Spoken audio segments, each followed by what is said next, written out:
तो लीजिए दोस्तों, जितने भी सुपरस्टार टुनटुन यादव जी के फैन हैं उनके लिए बहुत ही बड़ी खुशखबरी आ चुका है। बता दे रहे क्या है खुशखबरी, वीडियो में लास्ट तक बने रहे। तो बता दे कि एक और सुपरस्टार टुनटुन यादव जी का गाना का पोस्टर आ चुका है, जो कि बहुत ही मस्त और ब्लास्ट सॉन्ग होने वाला है। जिस सॉन्ग का टाइटल दिया गया है जमाल सजी हथियार से, जो कि बहुत ही मस्त रंगदारी सॉन्ग होने वाला है सुपरस्टार टुनटुन यादव जी के। तो बता दे कि इस सॉन्ग को गाए हैं सुपरस्टार टुनटुन यादव जी और खुशी कक्कड़। आप लोग समझ सकते हैं कि जब भी ये दोनों गाना गाते हैं तो बहुत ही मस्त और ब्लास्ट रंगदारी सॉन्ग गाते हैं। जैसे में अभी फिलहाल देख लीजिए थाना बाटे हमरे जमीन में, जो कि बहुत ही मस्त वो भी रंगदारी सॉन्ग। बता दें कि इस गाने का लिरिक्स दिए हैं पंकज पवन, जो कि बहुत ही मस्त लिरिक्स देते हैं सुपरस्टार टुनटुन यादव जी के लिए। तो बात किया जाए इस गाने में म्यूजिक किसने दिया है, तो म्यूजिक दिए हैं विकास रोशन, जो कि बहुत ही मस्त म्यूजिक देते हैं सुपरस्टार टुनटुन यादव जी के गाने। बात किया जाए इस गाने में एक्टर और एक्ट्रेस का, तो एक्टर होने वाला है सुपरस्टार टुनटुन यादव जी और एक्ट्रेस होने वाली है सपना चौहान, जो कि बहुत ही मस्त एक्ट्रेस होने वाली है सुपरस्टार टुनटुन यादव जी के साथ रंगदारी सॉन्ग में। बात की जाए यह गाना कब रिलीज होगा और किस यूट्यूब चैनल से, तो बता दें कि यह गाना ग्लोबल म्यूजिक जॉनसन के यूट्यूब चैनल से रिलीज कर दिया जाएगा आप सबके बीच में। और बता दें कि अभी पोस्टर पर फिलहाल दिया गया है कमिंग सून, अभी कोई डेट नहीं आया है।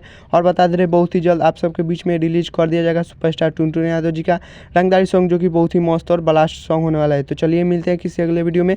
चैनल पर नहीं तो चैनल को सब्सक्राइब कर लीजिए और वीडियो को लाइक कर दीजिए, और वीडियो अच्छी लगी हो तो वीडियो को शेयर कर दीजिएगा। तब तक जय भारत जय भोजपुरी।